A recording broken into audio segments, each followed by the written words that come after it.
ইঁদুরমুখী আমাকে নিয়ে এত বড় একটা স্ট্যাটাস দিছে। 2 দিন আগে চুলকানি আসছিল সানবিজ ভাই তনির অনার তনির সাথে এই বালি সাফার ওহনে আবার লেগে গেছে গা চিত্রনায়িকা দিঘির মামার সাথে। আচ্ছা এই বেডির এত চুলকানিকে বেডির আর কোনো কাম নাই খাইয়া দেয়া? এই যে বেডির যে ইঁদুরমুখী ডাহে এই ইঁদুরমুখীর নাম বেডির জীবনে মুছবো। আরো অনেক কথা কইছে। নিচতলা থেকে উপরতলা যত রকম ধরনের প্রোডাক্ট কেল লেগা এই দিঘির মামার লগে লাগান লাগবো। এই বেড়ায় কি ভিডিও বানায় না বানায়, বালা লাগলে দেখবো, না বালা লাগলে নাই। আর বেড়ায় যদি খারাপ ভিডিও বানায় এটা ফেসবুক গাইডলাইন বুঝবো, ফেসবুক মালিক বুঝবো। এটা আমার আমনের বুঝার কি দরকার বাড়ি সাফা? এর লিগা বুঝবার যাইয়া এই যাই কলা বাসটা লইলেন।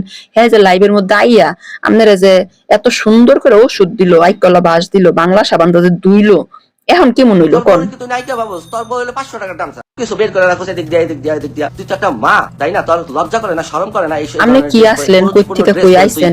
এখন সবকিছু তো ফাঁস করে। এটা আগে ভালো ছিল, এটা এখন একদম এলিয়ানের মতো করে চুপ করে। আবার আমনের জামাই আমনের পিছনে সব সময় ঘুরে। আমনে যাইয়া ওই যে লিওনা মেকআপ শেকআপ করে, লিওনা আপু, উনিও ভালোই ফেমাস লোক। উনি পুরস্কার নিতে এনে আপনার হাত থেকে নিয়ে, আপনার শরম হওয়া উচিত। এটা তো আপনার লজ্জা যে আপনার হাত থেকে পুরস্কার নেয় নাই। আপনি সেইটা আবার লাইভে এসে কোন জুতার বাড়ি খাইয়া গেছে। আচ্ছা জুতার বাড়ি কই বেডি খেলেন না, জুতার বাড়ি আমনে খাইলেন? যে আপনার হাত থেকে পুরস্কার নেয় না হিসাবে তো অপমানটা আপনার হইছে যে আপনার হাত থেকে ওই বেডি পুরস্কারটা নিল না। আপনি আবার লাইভে আইয়া বড় মুখ করে কোন জুতার বাড়ি। এখন দেন তো বাংলাদেশের মানুষ কি আপনারা এমন ওই ব্রেন ছাড়া গিলু ছাড়া মনে হয় যে আপনি যেটা বুঝাইবেন বাংলাদেশের মানুষ সেইটাই বুঝবো? এই যে এদিকে মামা যে আপনারা সাবান ছাড়া ধুইয়া দিল, আর এই যে আইকলা বাসটা যে দিল, বাংলাদেশের সব মানুষ কিন্তু খুশি হয়েছে।